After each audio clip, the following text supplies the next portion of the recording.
Here we go. This is episode 18. Can you hear me now? Getting our voice into the world of podcasting. What's up?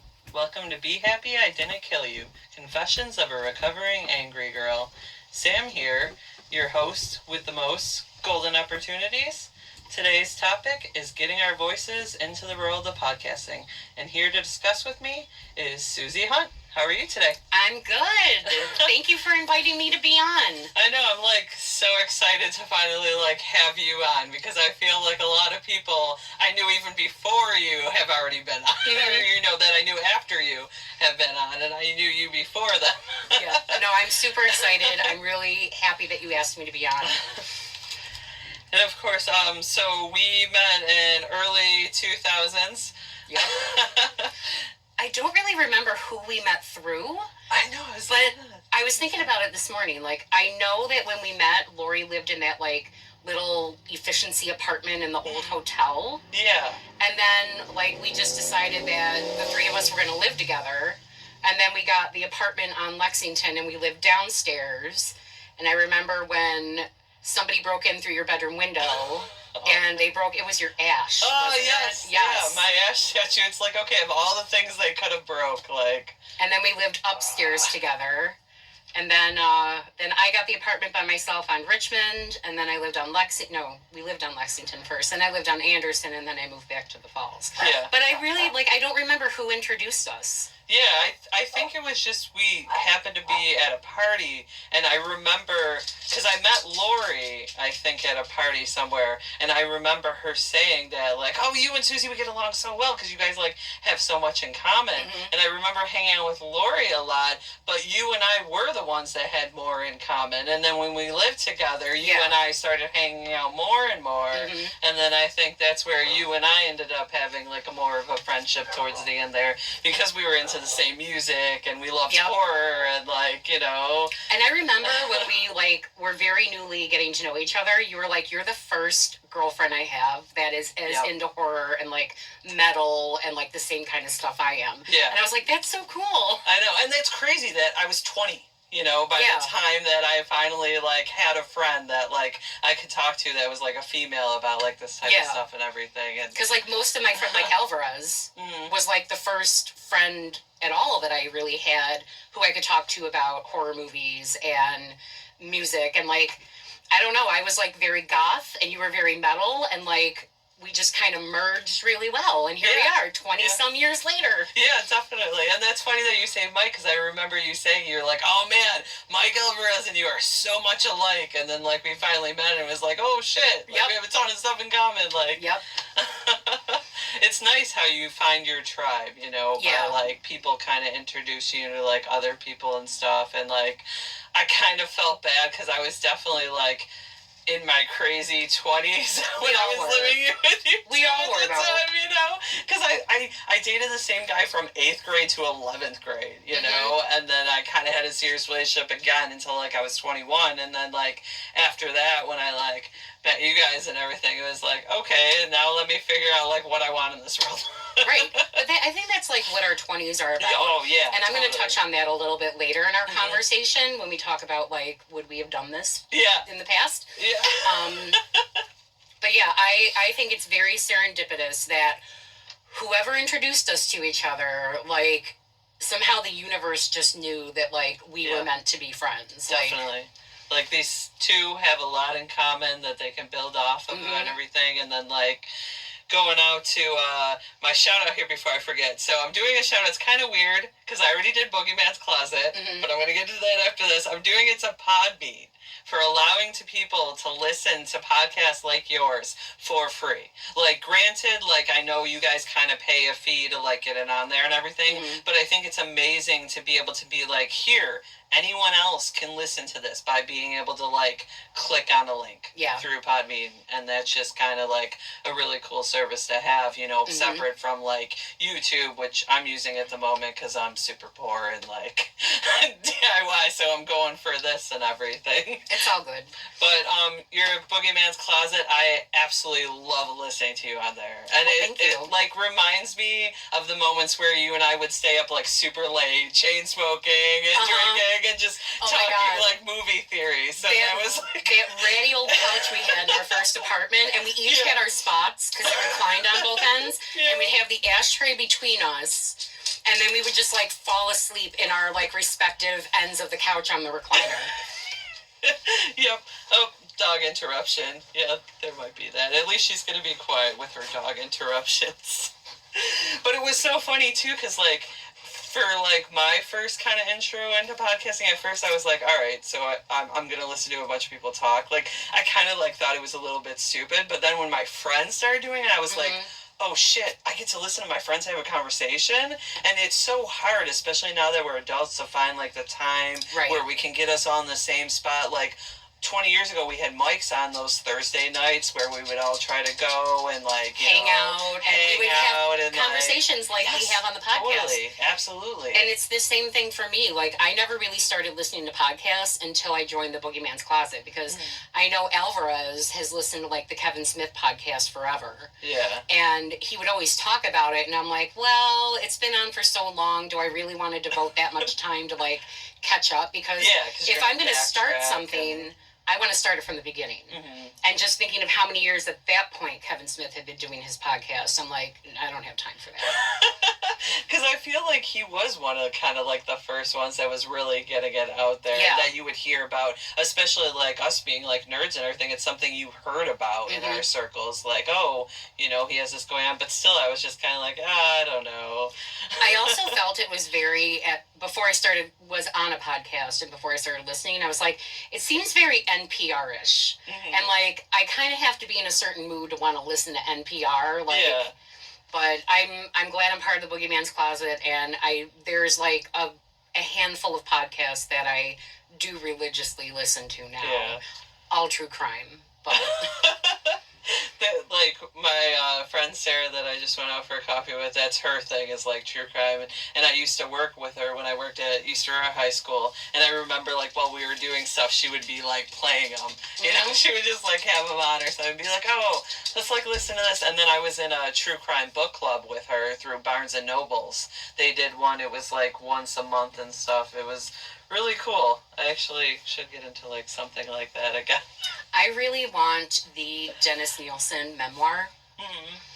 And I've had it sitting in my Amazon cart like for months now, and I'm like waiting for and like it's only $20. It's like $20.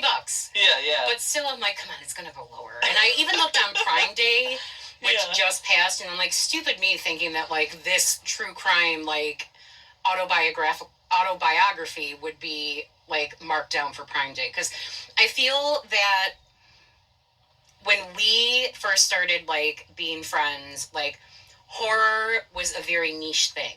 And it was 2000. Yes. So it was like... It was a very niche thing. So we grew up watching Friday the 13th and, you know, Halloween, Child's Play, which I don't like. If you listen to the Boogeyman's Closet, you know that I can't fucking stand Andy from Child's Play. And I absolutely love Child's Play. But that's great. Yeah. Different opinions, conversation... That's what makes the world go round. I feel that horror was still like a very niche thing, because like we would talk about things like Chopping Mall and like Slumber Party Massacre, which is one of my favorite like slashers ever. And then now it's just really like exploded. Yeah. And like podcasts about horror and about true crime. Like I even feel true crime. Like you and I used to sit up and talk about our favorite serial killers, which mine is still H.H. Holmes. Oh, he's brilliant. Yes, he built a full fucking castle. He didn't fucking pay for it. I know. Like, fuck, dude. He was like the best con artist ever. Yes. Ever. Like, not alone, like, how many people he killed. Not to give credit to how many people he killed. Sorry for those lives that were lost. I'm just saying, the way that man went about it and didn't spend a fucking penny, like, was insane. And the fact that he designed that house, so not only that, like, how fucking brilliant was that guy? Like... I really wish that it hadn't burned down. There's a post office there now. Which I only know that there's a post office because several years ago there was like a reality show where this guy who was like the great however many times removed grandson of H.H. Holmes really was convinced that he was Jack the Ripper.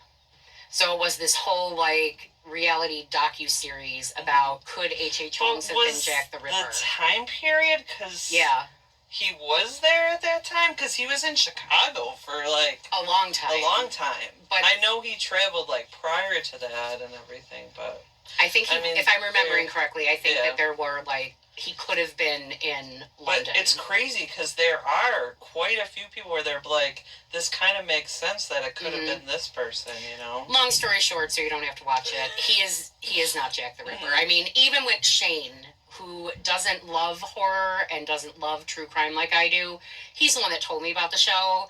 And he was like, I really feel this is up your alley. I'm like, well, I'm telling you right now, he's not Jack the Ripper, because it would have been all over the internet. So it was a fun watch, though. Yeah, definitely. Like, it's always cool to see, like, you know, different opinions or different ways it could be perceived, or like how you can connect the dots. How you can connect the dots, because you can pretty much argue any point for the most part, and seem like you are like that it does make sense and like it could happen. You know, you just need some of the right pieces together. What a cool name, Mudget. But whatevs. I still like Elmerfish. I know. Oh. And Jeffrey Dahmer, which, I mean, I feel like Travis and I constantly argue about that one. I mean, he was very smart. Yeah. And sad, it's just sad. It is sad. Like, just really sad. He just wanted to be loved and just didn't, obviously, have no idea how to, like, go about it. And I just kind of felt, like, relatable to him in that aspect. Yeah. See, and even 20 years ago, you could say that to me and I'd be like, I understand where you're coming from. Yep, totally. Because it's not that I'm obsessed with, like, the murder aspect. I'm very interested in the psychology behind that. Like, what happens that a switch flips and turns somebody into such a monster? Which is a great point that you brought up, because I feel like a lot of, like, normies, will say, per se, you know, think of it as, like, that aspect, where it's, like, especially for people like me and you that are really into, like, psychology and sociology and, like, the mind and, like, every aspect of that, like, that's what it's about. It's about, okay, was there anything that they could have shown that can explain why they came to these conclusions, or why they did these things, or what from their past could have led, you know, not that it's an excuse or anything, but then it makes sense to why they might have come to some conclusions or done some things, you know? So I think we can take that information, like Edmund Kemper. Oh, yeah. He is like the poster child for, he was such a nice, quiet man. And the things he did were just so, what he did to his mother. Yeah. And he takes ownership and accountability for that. Oh, yeah. And he has said, do not let me out. Yeah. He knows that he can't control those urges. Like that about his personality is the fact that he will sit and talk to you about it. He wants to know, I feel, just as much as anyone else. Like, hey, let's talk about this. You know, like, what made me into what I am. Yeah. You know, because I feel like, especially in his aspect and Jeffrey's aspect, but I don't think Jeffrey was self-aware as Ed is, you know, that why? Like, you know, I don't understand why I'm doing these things or why I'm having these urges. So if we can sit down and talk about this, maybe I can figure this out and help somebody in the future. Right. You know? And then there are just pure psychopaths. I mean, I don't even want to say... Bad seed. That's how I always, like, there's those bad seeds. Yes, but, and why can't I think of, oh my gosh, Hail Satan. Why can't I think of his name right now? Anton Levine? No. Oh, Charles Manson? No, it was in, like, the Richard Ramirez. Yes, Richard Ramirez. Okay.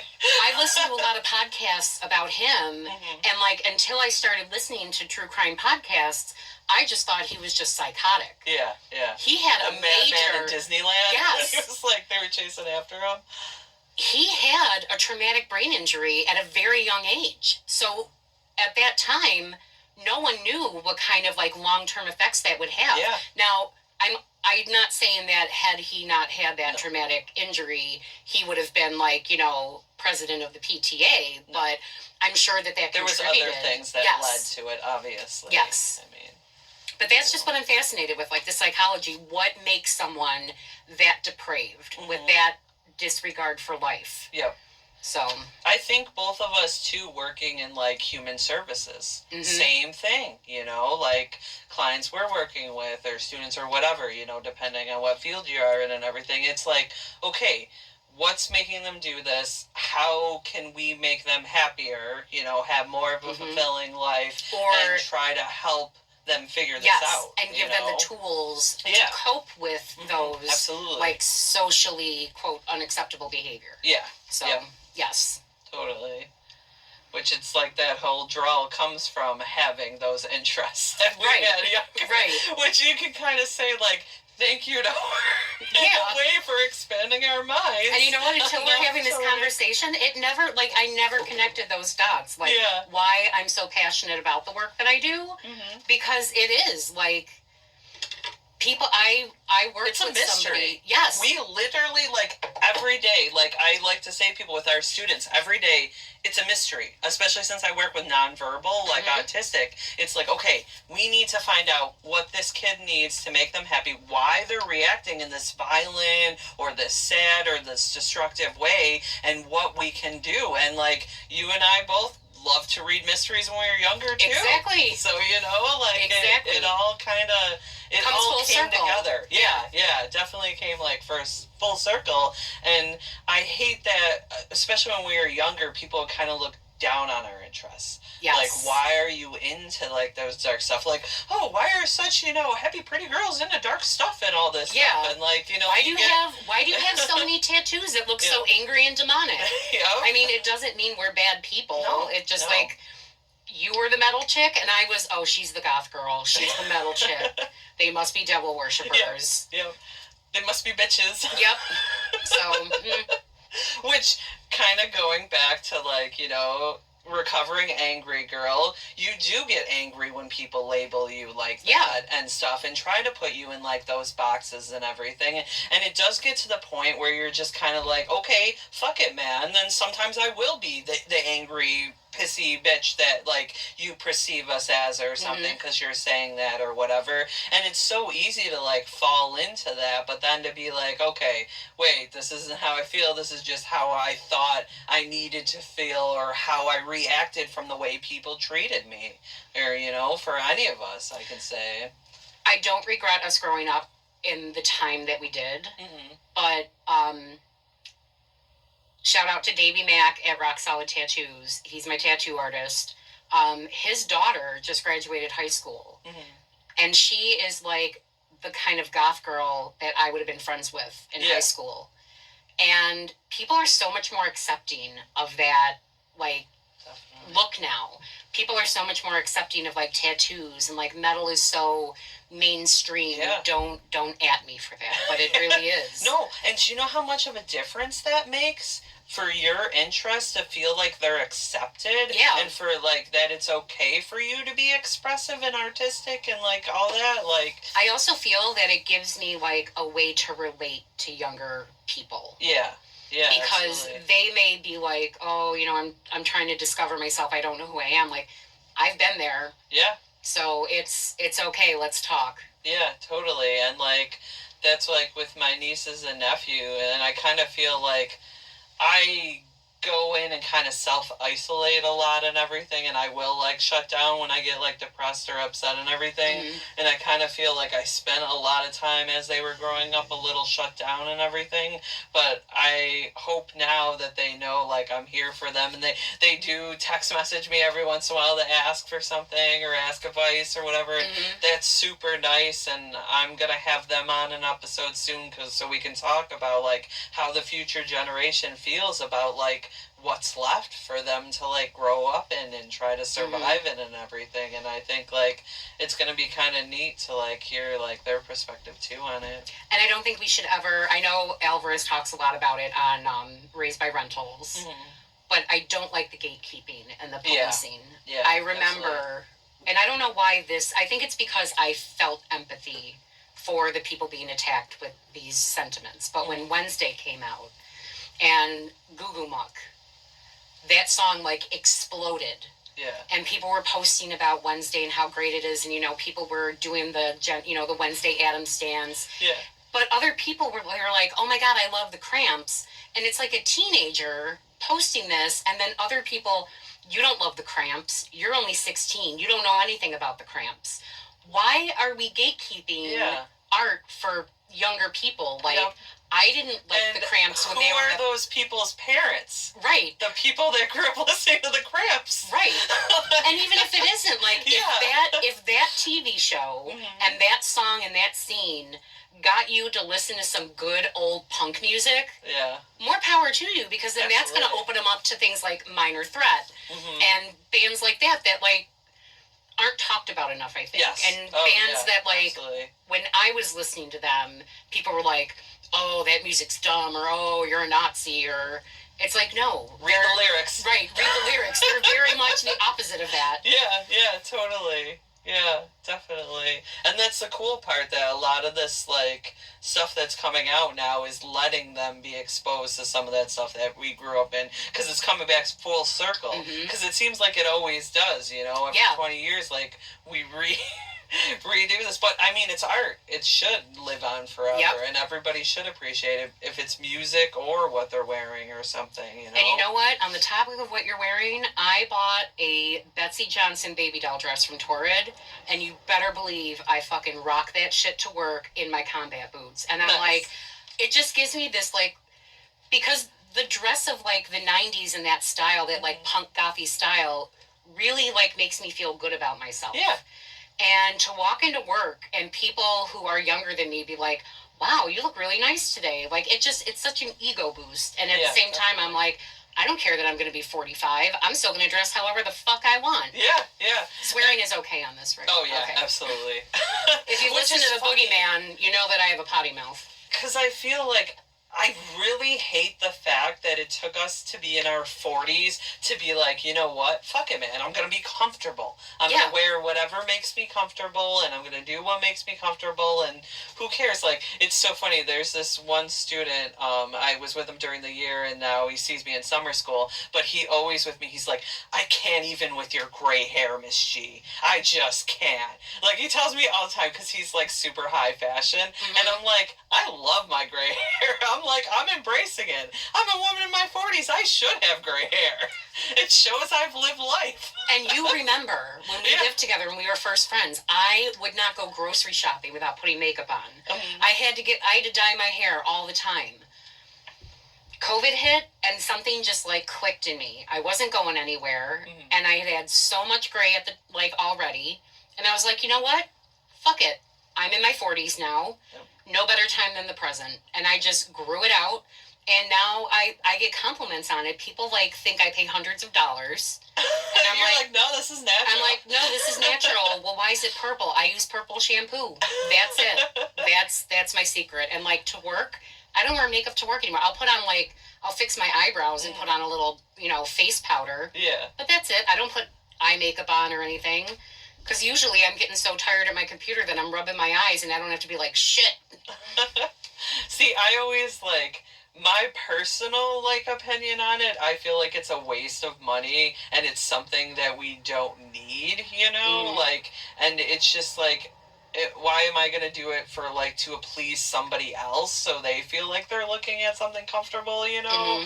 But then at the same time, I feel like there's amazing things people can do with makeup. Oh, yeah. And I do appreciate, like, the makeup artists and, like, people that really, like, embrace it and just can, like, definitely, like, match it completely to an outfit and everything. Like, I love the art aspect of it. I just don't like these, like, societal, like, oh, you have to do this, or you're a female, you have to spend a certain amount of money on these things too, or like, you know, you it's have not to shave acceptable. Your legs, you have to shave your armpits. No, you don't. No, do whatever is comfortable for you.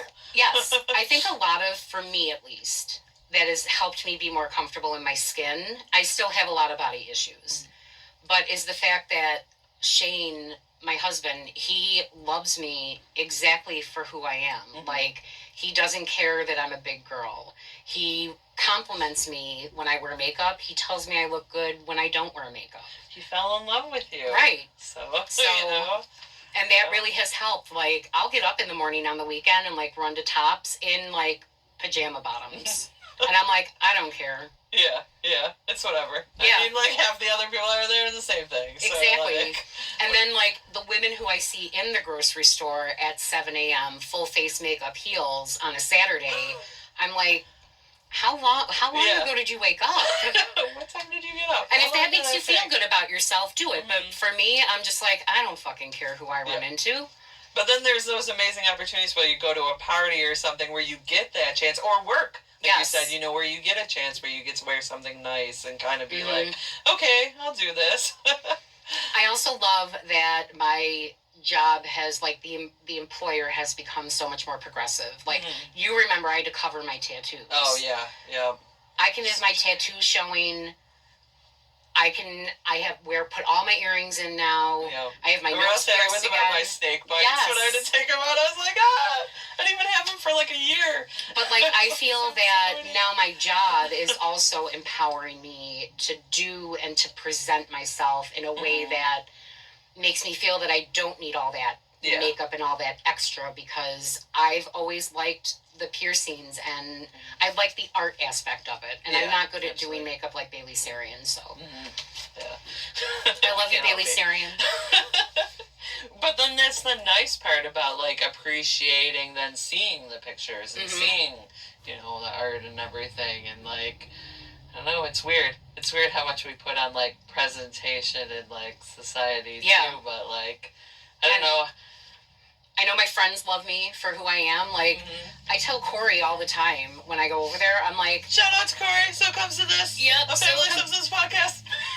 I always tell Corey, like, who would have thought 20 years ago that we would hang out on a Saturday night and I'd be okay coming over in sweatpants and a t-shirt? Yeah. Like, that's a party now. Yep. And everyone's okay with it. Even the young people at our house, the younger people.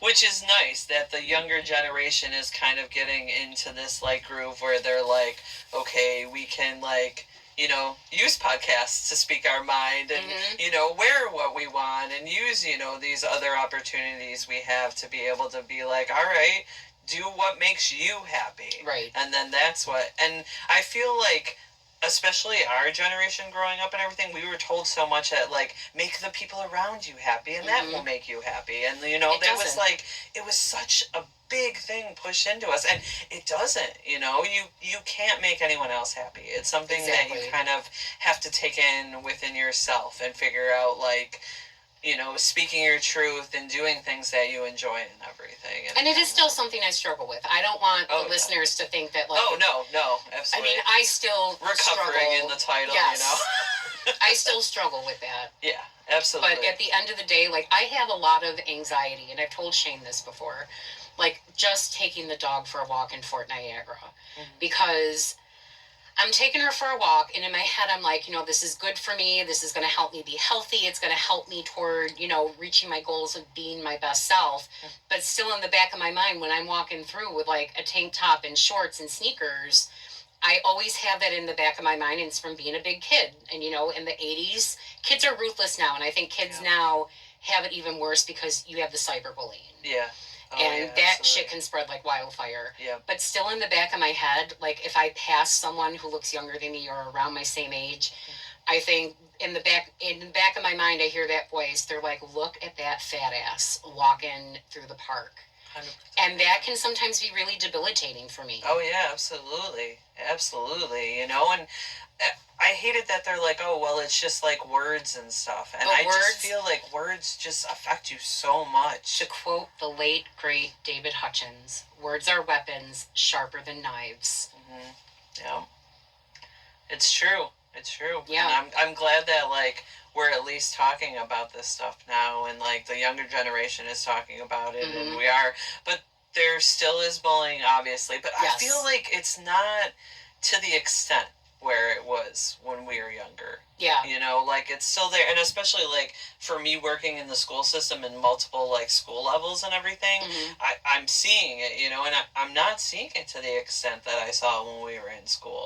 You know, where I feel like the only kids that are still doing it are still getting it from their families. Yes. So the family is the one that's kind of still pushing it, or maybe family's absent and maybe something they're consuming is still like pushing it and everything. So, you know, not to say it's just the families or anything. Everything's... We don't have the answers. Yeah, exactly. I mean, it's so much deeper than us just sitting down on a podcast and talking, but I can't speak for anyone else's experience but my own. Mm-hmm. And I know you're saying for yourself, so. 100%. And jumping into that, what do you think if we were to do this when we were in our 20s? Like, say when you and I lived together, we were like, all right, let's do a podcast, let's talk about movies.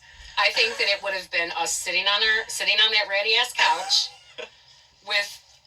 I don't even know how we would have done it, because we didn't have phone technology like we do now.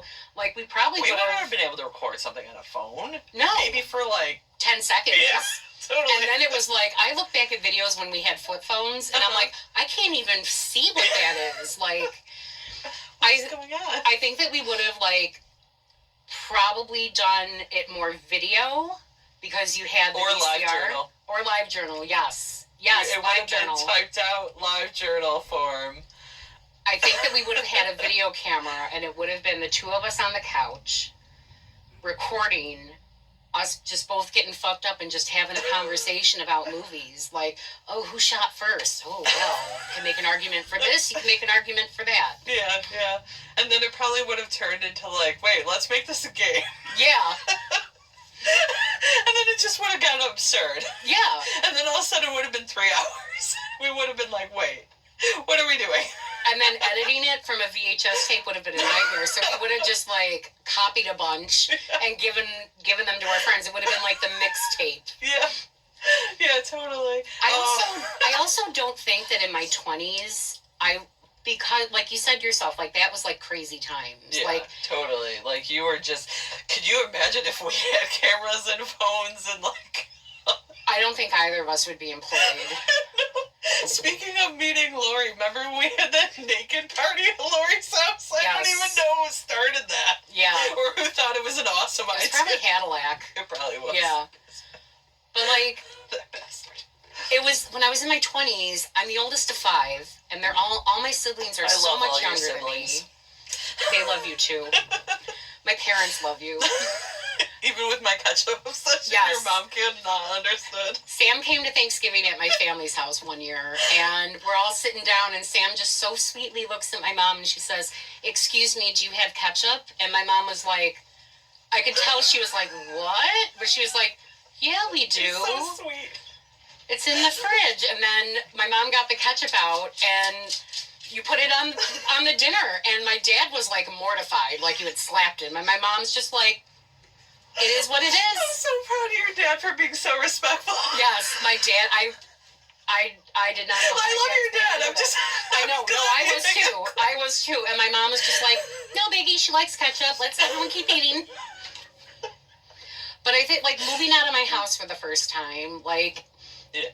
Moving to Buffalo, living in the Elmwood Village in the early 2000s. Remember that housewarming party we had? It was insane. There was like 300 people that went through our house that night. Yes. It was just... It was crazy. I didn't even know how that happened. People were just inviting people. Yeah. It just... We invited people, and then they invited people, and then they invited people, and then all of a sudden there's just a shitload of people in our house. And then the cops get called, and the money we were charging at the door went toward the ticket that Eric Kendall got.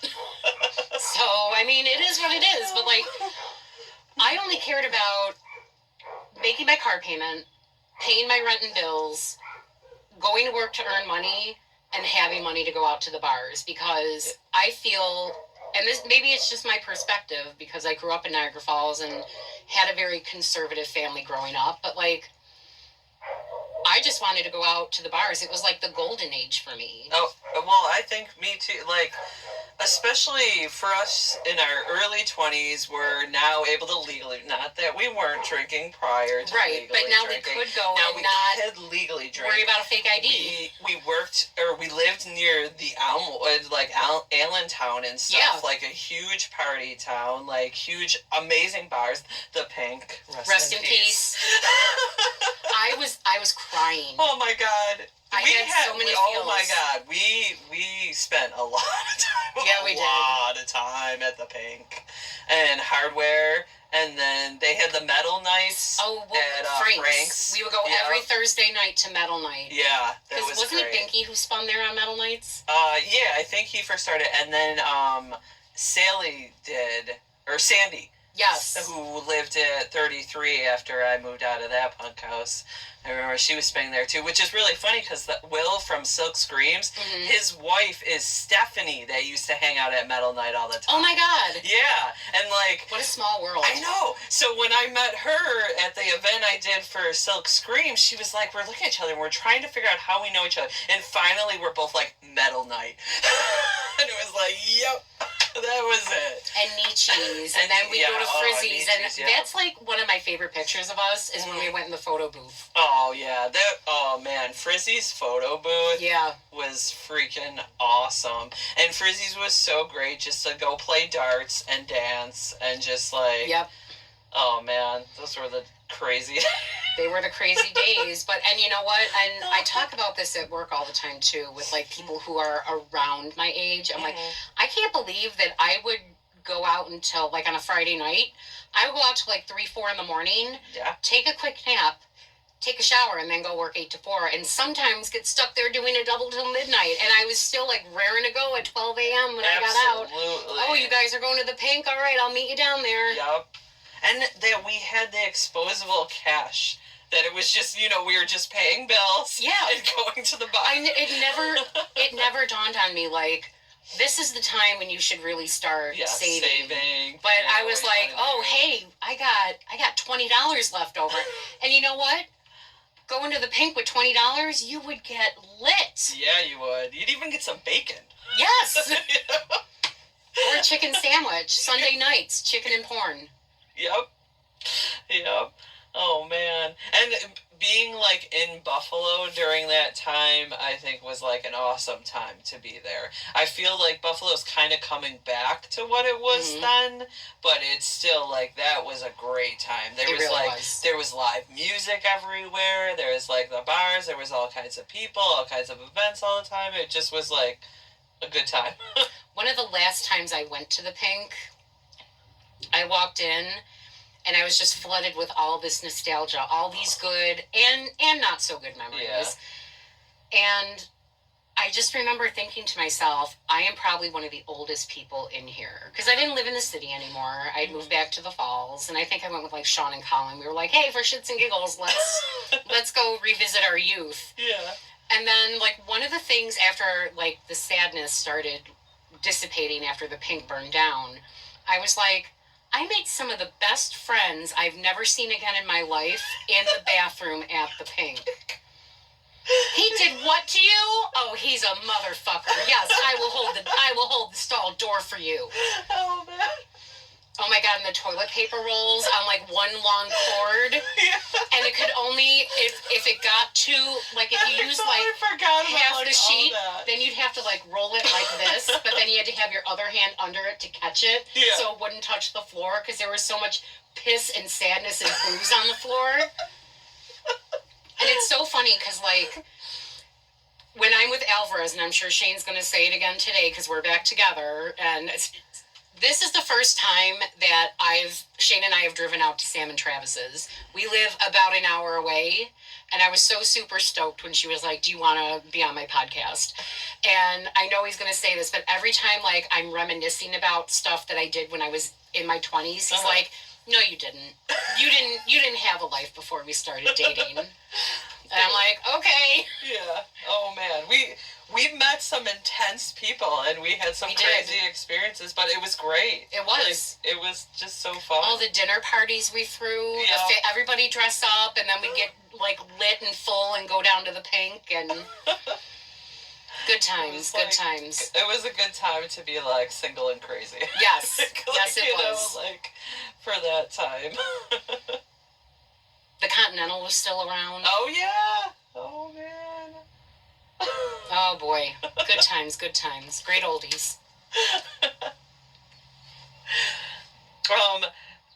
So, some of the top episodes that you have done with Boogeyman's Closet. Okay, so top episodes.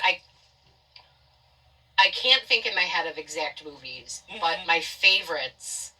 I think my very favorite is that Christmas episode that we did about the small town, the one that Mike actually just wrote. Yeah. And we had everybody fooled. I loved that because he sent Reese and I, like, the script. Yeah. And then I just did my usual, like, improv. So I think that was my favorite, but I really love the movies where all of us hate what we watch. Like, bloody Bible camp.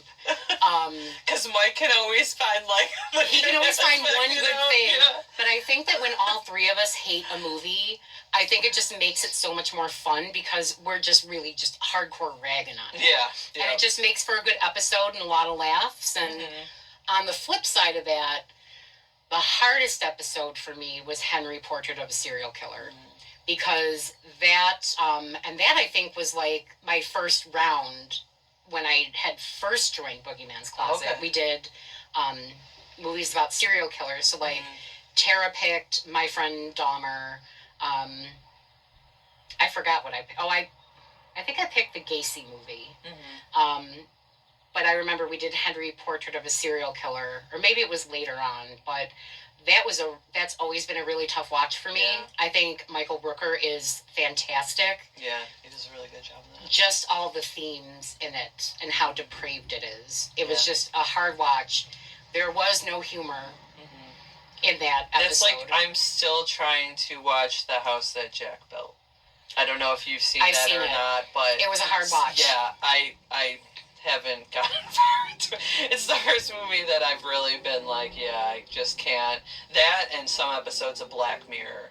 Like, the biggest one for me, the hardest one that, like, it took me a super, super long time to get through was when the girl's boyfriend dies and she brings him back in the bathtub, like a clone of him, like, especially for, like, you know, the first guy that I had feelings with died in a car accident. So, like, to, like, see that and stuff was just like, man, this is fucking hard. And like in our 20s, I don't think that in our 20s things like that would affect us so much because no. I've seen Henry. Yeah. A handful of absolutely. times. I have it on VHS. And it was never difficult for me to watch, and I don't know if it's because I'm older or because I was watching it critically, but that, like, I Spit on Your Grave, I still think that's a brilliant movie. Oh, yeah. But I struggle now watching it, where before I was like, yeah, get those fuckers, but Last House on the Left, I struggle with watching that one because of the rape scene. Yeah. It's just very difficult to watch because... And maybe it's because I listen to so much true crime. Well, but I'm like, that could be anyone I know. Younger, we exactly what you just said. Like, when we were younger, we weren't thinking about people in our lives or someone we might know or even us or something. And now that, like, we're older and we kind of have more experience and, you know, all that, you think more of, like, what would it feel like to be that person? Or... I know someone like that, or I know someone that's get through that, or I know a story of somebody that's been through that, or I know someone else that knows someone that's been through that. So it's like, especially the human-on-human violence, it's like more you can not understand, but you like kind of empathize more with it than like you would have before. Yeah, because we have more experience. Yeah. So. Yeah. Which is crazy because before it was just like, oh man, see if you could stomach this movie, you know? Yeah. Like everybody said, like, oh, this one's super hard. Let's see if you can stomach this one or get through it and stuff. And... I finally, for the first time, watched Cannibal Holocaust. Yeah. And it's because it was on Shudder. And I went into it with an open mind, and I was like, I'm at the age where, like, if it really bothers me that much, I'm going to turn it off. Yeah. It really did bother me about the turtles. And at the end of the day, I'm like, they fucking got what they were looking for. Like, I feel that they deserved it. They came in there and were so disrespectful. Oh, yeah, absolutely. Like, but I don't think I would have been able to appreciate it on that level if I'd watched it years before. I still will never, ever watch a Serbian film. Don't. No, I am never... I am still upset that I cannot unwatch that film. I will never... And I kind of feel like maybe when I was like younger and stuff, if you saw something really disgusting, you would push it on other people or whatnot. Mm-hmm. But now I feel like too, for things like that film, like no, like I would not recommend to anybody. Not even a and the Snowtown Murders too. I haven't seen that. Don't. What's the other one? It's Rachel is missing or.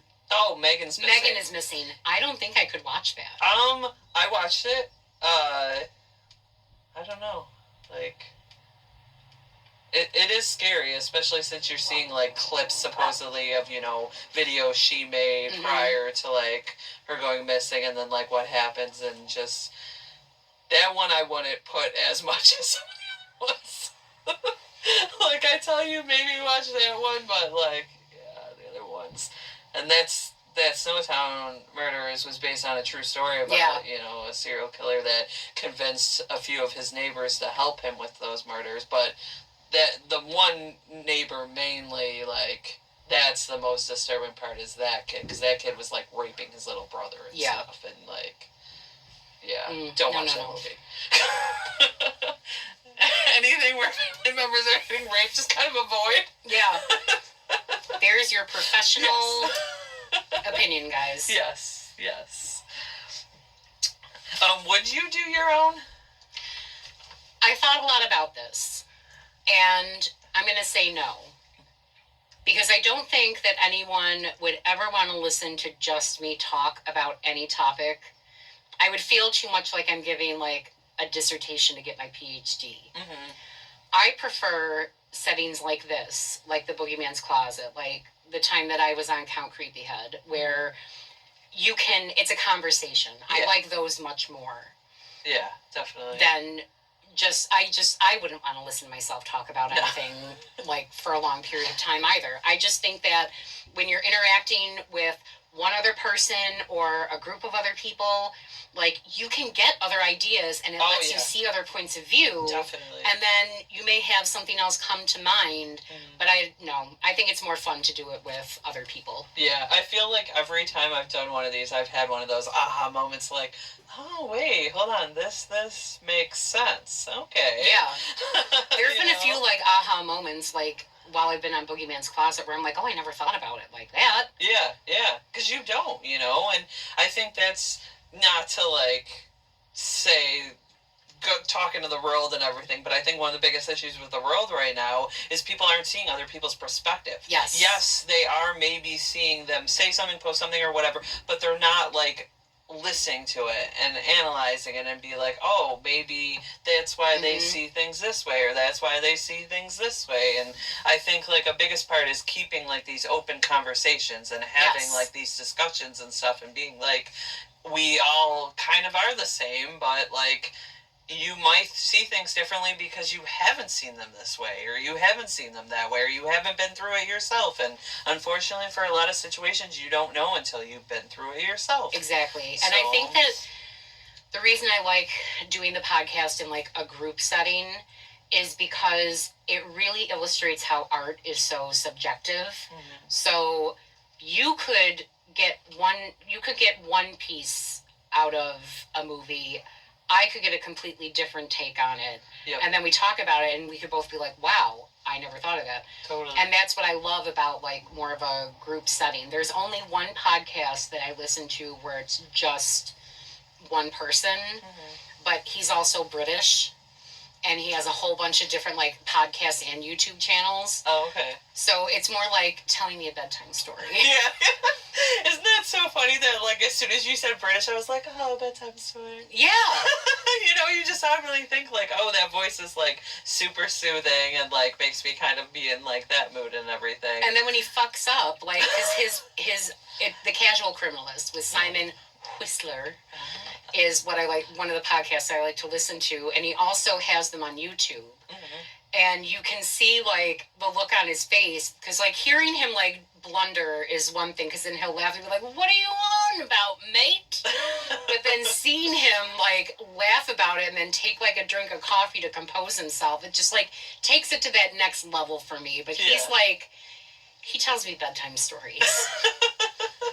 He soothes me to sleep. He really does.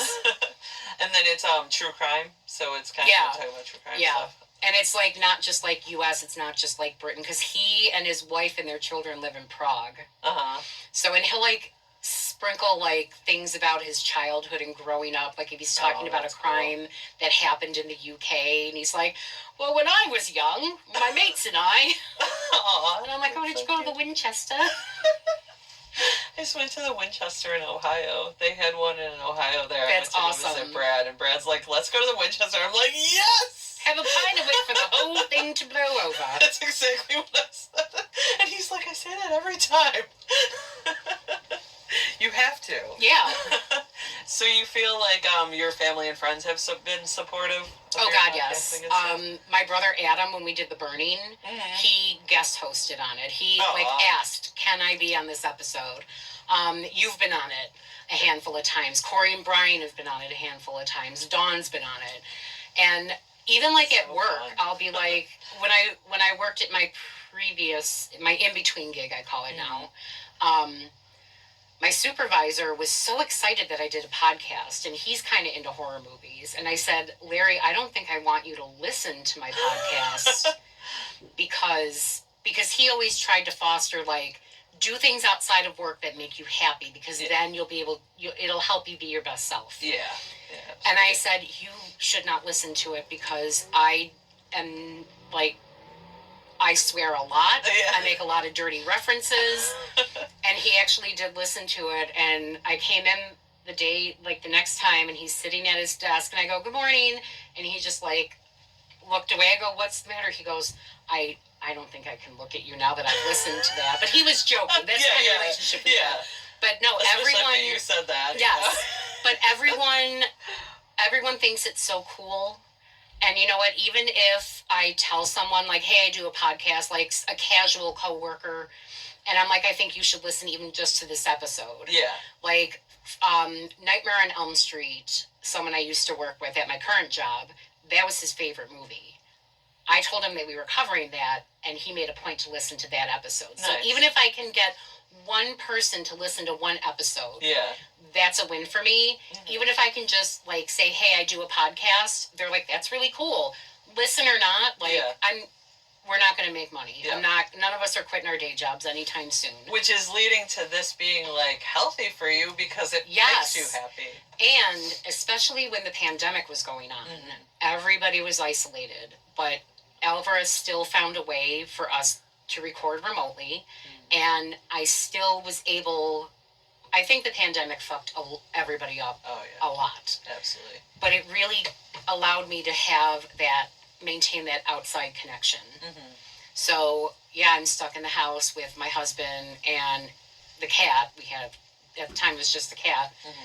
But it still allowed me, like, that social outlet. Yeah. And then we would make sure that we would, shoot the shit for a little bit before, and then shoot the shit for a little bit after, and just, like, catch up and, like, a pulse check, so to speak. Oh, yeah, absolutely. But I really credit, like, doing a podcast to helping my mental health not be as bad as it could have been during the pandemic. Because I even feel those moments where they are really bad in something, at least, like, having recording and those moments being with your friends and talking and everything still helps, Absolutely. Definitely helps.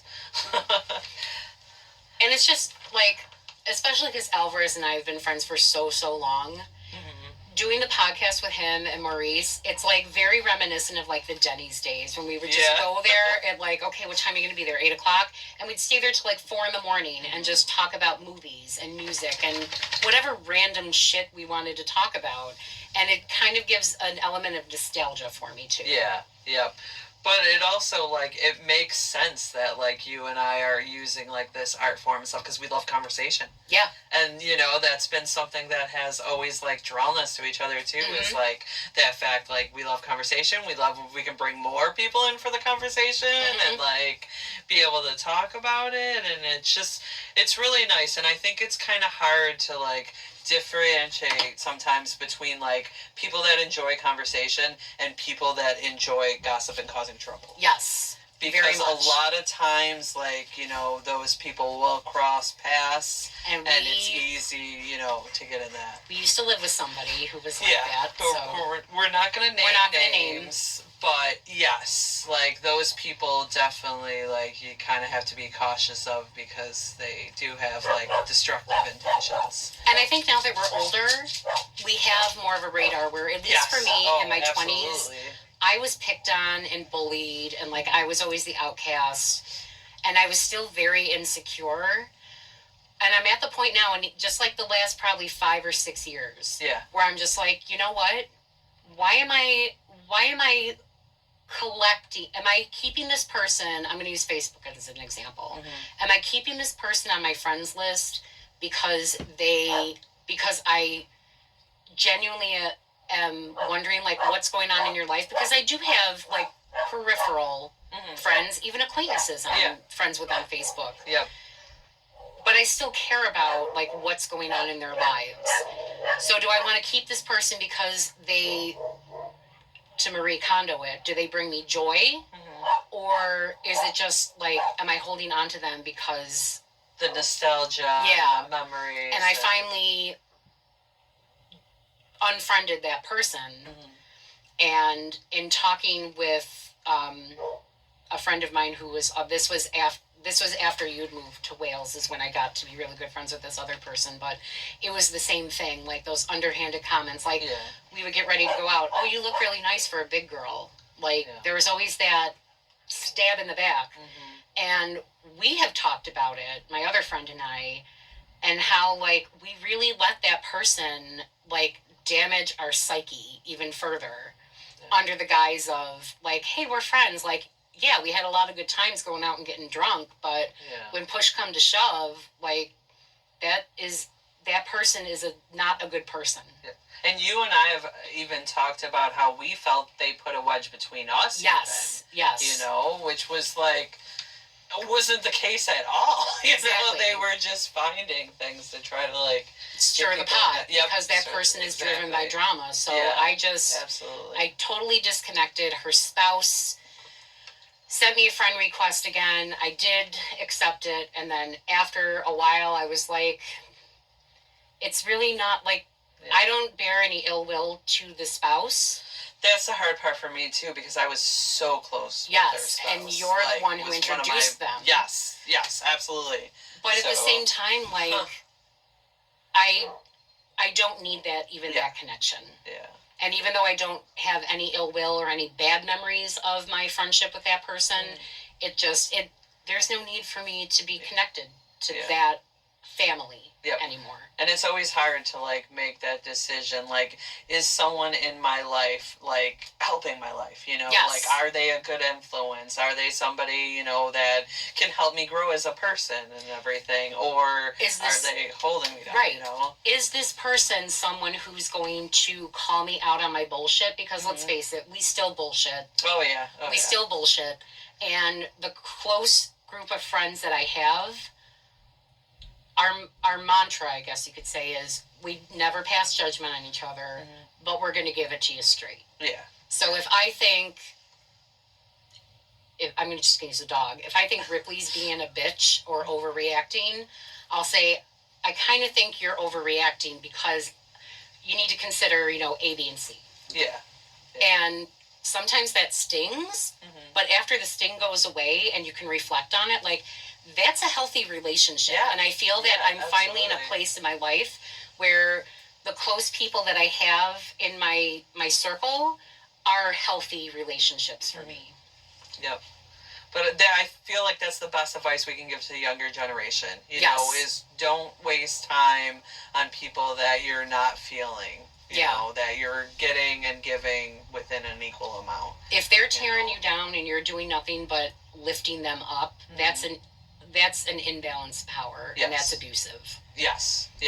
Or they're doing a reaction because they had something happen to them, and then you should be having a conversation. Because I believe some people, too, can change or maybe not realize that they're having those reactions. So it's at least worth a conversation, but if the conversation doesn't change anything and they're not changing, then it's not worth your energy. Yep. I agree. Word from a Yes, wise women. The elders, if you will. Yes. The goth elders. Yep. I always think that. So, what was your favorite thing of the week? Honest, hand to God. I believe in God, but not organized religion. Coming here. Because we've been talking, we see each other all the time at the Alvarez Christmas party, and we always say, when the weather's nice, Yep. we're going to get together. And I'm not even kidding. Like, I didn't have a bad week at work. I don't have a lot of bad days at work. But I had some, like, significant bumps in the road that kind of, like, could have brought me down. But I was like, you know what? It's like Christmas. I'm like, 3 sleeps till I go to Sam and Travis's. Like, that's my today is my favorite thing of the week. I was so excited. I was like, I hope she doesn't, like, cancel. Because I know, you know, you can have rough times during the week. Things get overwhelming and everything. And sometimes your anxiety and depression gets the best of you. And sometimes you have to cancel out on things and everything. And I was, like, so excited that you are, like, actually, like, able to come out here. Yes. We can, like, no, I am so spend some excited. time together. Shane, I promise not to run around in my underwear. Okay, no, that's okay. Sam used to do that all the time when we lived together. Oh my God! And then, do you remember the guar tank top? Yes. Staple gunned in the hallway. It was like our conversation piece in the apartment when we lived downstairs. If you go to a Guar concert, you have to wear a white T-shirt. It's a rule. Okay. My brother Adam and my sister Deanna wanted me to go see Guar with them, and I'm like, I am too old for that. I know the limits of my body. No, I can't do that anymore. No, I can't do that. I would still go. But Shane has been super excited. Like, this morning he woke up and we were drinking our coffee and, like, you know, playing solitaire and Words with Friends on our phones, and he's like, this is my game plan. And this is going to tie into, like, healthy relationships, too. He goes, this is going to be my game plan today. I'm going to finish my coffee. He goes, I'm going to take a shower, and then I'm going to write this paper. And it was, like, 11 o'clock at that point. And I was like, okay. We said we'd be there at 2. He goes, I know, I got to get this paper done before we go. And I stopped and I thought for a minute, because we're very big on communication. And I said, that's fine. I said, and I understand why you're telling me, because I have a habit, even though, like, our family, for the most part, lives within 15 minutes of where we are. And I have this habit of, I'll be ready to go, and I'll be out in the garage having a cigarette, like, my purse, like, next to me in the chair, and he's, like, still trying to get dressed and get things together. Yeah. And I know that brings him anxiety. And I said, I appreciate you telling me that. I said, because I know that I make you anxious sometimes when I'm, like, sitting outside ready to go and you're still running around. Yeah. And we were a little bit late, but the paper got written, so. Yep. And you messaged me. You said, hey, you know, we're running a little late. He's doing this. I was like, all right, sounds good. Like, that's cool, too. And my college student's doing really good in college. Aww. I love going to school. I'm thinking about, like, other classes I want to take, but, like, I don't have the money right now. But it's always cool. I'm thinking about going for my TA, because then, like, I'll still be in the same classrooms, but I'll get paid a little bit more, and, like, I'll just be a little bit more experienced. So that's, like, the next thing I'm kind of, like, thinking of looking into and everything. You can also look into being a self-hired staff. So what I do now is I work with people who have self-direction. So instead of, and I love kiddos, you know that. Yeah. I have a lot of people I support who are kiddos and in school. And they have a budget that's, like, calculated by whatever formula the state comes up with. And they can hire their own staff. So, like, I know out where you live, there's a lot of need for staff, but and this is also a plug to anyone who's listening who might, you know someone who has some type of intellectual or developmental disability, but the pay can be up to $30 an hour. So, just a quick plug for what I do in relation to human services, and it is a really gratifying job for me. I'm glad I came back to it. Yeah, definitely. I'm glad that you went back to it, because you really did enjoy it. I remember it used to bring you, like, so much joy. I can't do the hands-on care anymore. Like, I'm shot from, at the beginning. Yeah. I would come home in rough shape. Yeah. But I just can't do that anymore. But I am still making a difference and helping people live their best lives who otherwise probably would be living with cropsy. Yeah. Because that institution would still be open. Oh, man. Thank you, Geraldo. Once again. Yep. Shout out to Geraldo. Never thought I'd be doing that. Nope. For my favorite thing of the week, I'd say, like, we're in our second week of summer school. Absolutely love summer school. So much fun. But special education, summer school, it's a whole different thing. It's definitely like a summer school with boot camp, kind of.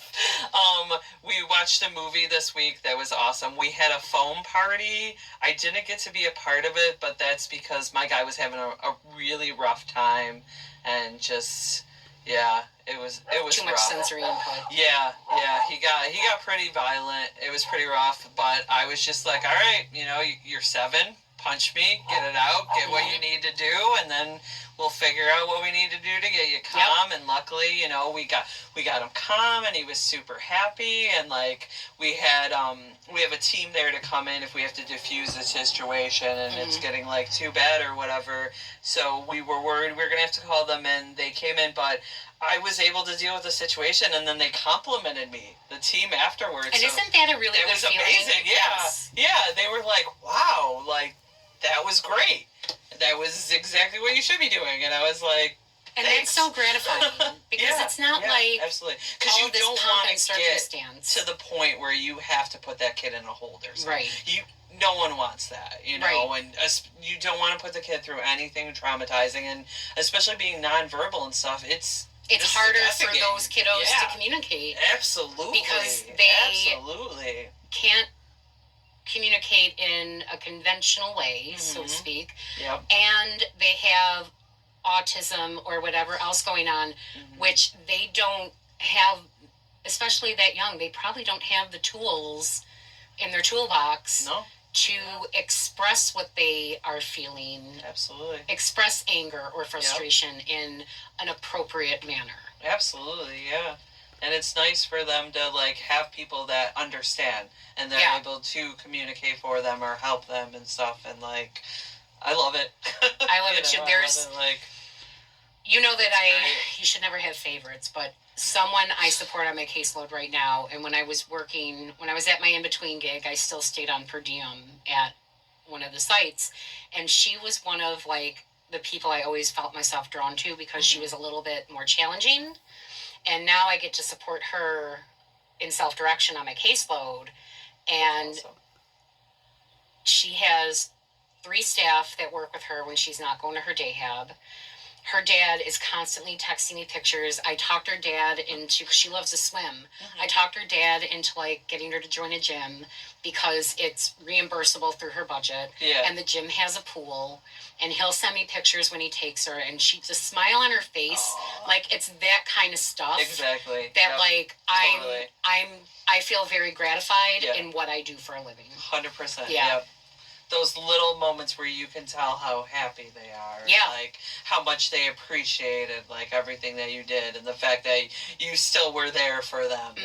Because unfortunately, with a lot of those people, they just get pushed aside or ignored because they can't communicate, so what are you going to do? And it's technology has come so far. Oh, yeah, absolutely. There's kiddos I support where, like, the school gives them an iPad that has, like, a special app on it that's, like, a Dynavox. Yep. Or an app that's Pixums that'll say, like, they press it, they know that, like, this is milk. Yep. Milk.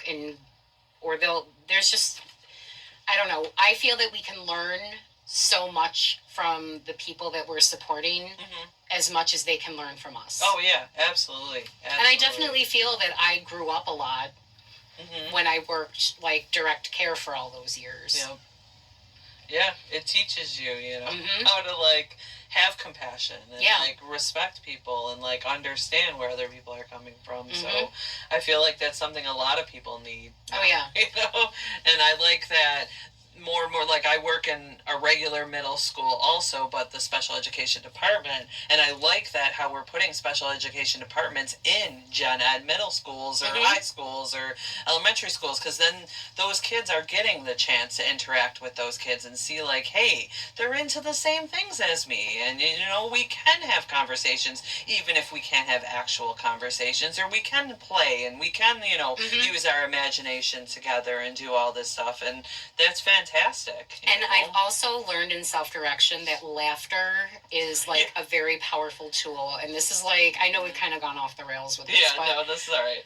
It all relates because podcasting is connecting people with conversation and common interests and all that stuff, and it all relates to being human. So I had a life plan meeting, so similar to an IEP this week and I love this family. I work with the mom. She's as an independent broker, so I know her aside from just supporting her youngest daughter.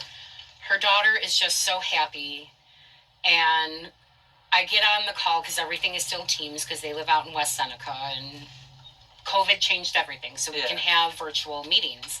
She sees me, she goes, "Oh, hey, Suzie." So, like, everyone on her team is asking, like, how's summer? It's fabulous, amazing. Aww. So it made me think of her because you mentioned about, like the gen ed stuff. So she goes to West Seneca, and she's going into high school and she's like, yeah, we had a party. We had vodka, tobacco. Yeah. She goes, and there was cocaine. And her mom, like, everyone just starts cackling because we know how she is. Yeah. And she's like, oh my God, no, we did not have cocaine at a family party. And the funniest thing is that her sister is one of the associate directors in my department. So she attended the meeting just as a family member. And after I walked up to her, I go, so vodka and cocaine, huh? And she was like, oh my God, Suzie. We did not have cocaine at the family party. Yeah. And her mom, like, she goes, she was in a gen ed health class last year, and she's like, yeah, vodka, beer. Just listing out everything she remembers from class. And that's the thing, too. A lot of times they list off stuff they see in, like, movies or other things, and you gotta, like, be able to be like, wait, is this real life, or is this, like... And then she's like, her sister told me after that, like, one time she went to visit her family, and she walked in, her sister was watching this video of Peppa Pig getting beheaded, and the person looked at her sister and went, bye-bye, Peppa Pig. And as her sister was telling me the story, I could hear it in her voice, and, like, picture her going, like, the slit across the throat. But, like... It's things like that. Like, these meetings are so fun, and, like, I really thrive and pride myself on having good relationships with the families and the people that I'm supporting on my caseload. And I think that I say a lot that, like, if this type of job was available 6 years ago, I probably never would have left. Yeah. But there are things that I learned in my in-between gig that have translated to help me be better at what I do now. So I think the universe just said, it's time for you to leave. And then finally the universe said, all right, now you got to go back. Yeah. But you got to go with those signs that you're feeling. Like, if something's feeling, certain way, go with it. Right, so in closing, thank you for listening, and don't forget to check out radpantheon.com, a super team of pop culture craze creative types like me and so many others. Also go to Western New York Horror Crew to check out our nerd thrift shop. And did you have any more shout outs you wanted to do? Shout out to the Boogeyman's Closet, my brothers from another mother. Shout out to Shane, my husband, my pupper Ripley, who I hope will be friends with JoJo. Yeah, all that barking, so sorry, that's our dogs trying to be friends. Yes, through the door. Yeah. And Valkyrie, my cat, who is holding down the fort at home. I want to give a shout out to Sam and Travis for inviting us over and feeding us after this. And also my friends, my family, who've always been so supportive of me, and that's it. And we smoked some delicious meat and made some barbecue sauce, and everything's safe for Shane to eat, so... Awesome. It's good. Super. I'm excited. I can't wait. I'm starving.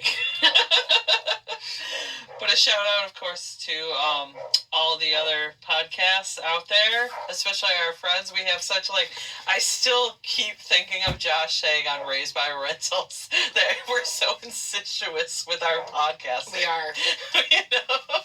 But theirs is the only one I haven't been on yet. Yeah? Yeah. Raised by Rentals? Oh, so good.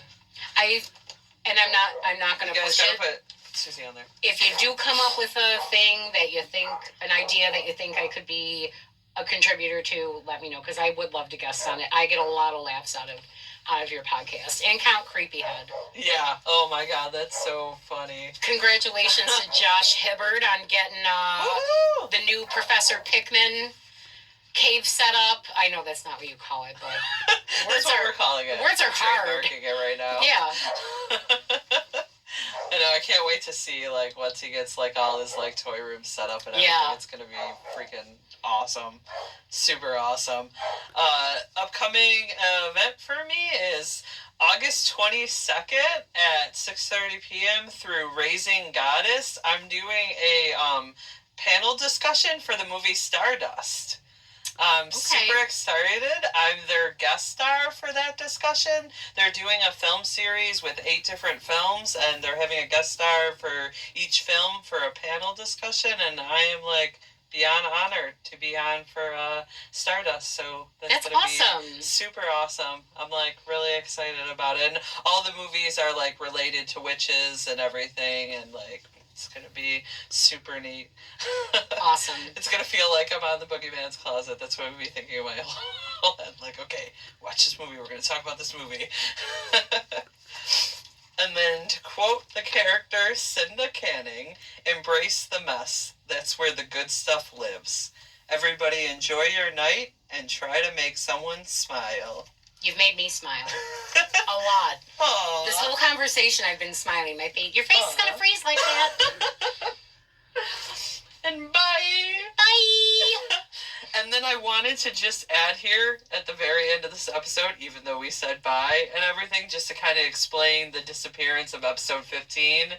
So episode 15 that we recorded to get my friend's story about everything she's kind of going through with unfortunately pedophiles in her life and stuff. We had to take that down at the moment because she is still going through family court, and we want to make sure that she is safe and that everything comes out in her favor the best. So we are temporarily taking that down and hopefully re-recording and discussing it in the future. I think it's very important. We need to discuss that there are predators out there also, and sometimes people become predators or need help, and I think that is an important topic that we should discuss in the future. Love and light to you. Yep. And bye for real. Yeah, bye for real this time.